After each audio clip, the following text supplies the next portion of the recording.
Всем привет! Сегодня я покажу, как сделать партизанский костер. Вот, например, вы спрятались в лесу и хотите приготовить еду.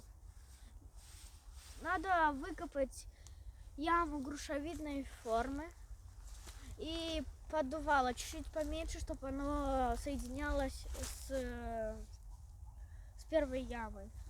И землю, которую вы выкопали, не надо выбрасывать там, потому что потом, чтобы вы закопали, чтобы никто не узнал, что вы тут делаете еду. Для розжига нам понадобится березовая кора и палки сухие.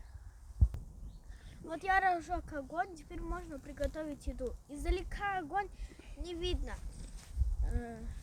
и дыма почти нету. Вас никто не заметит. После того, как приготовили еду, засыпать его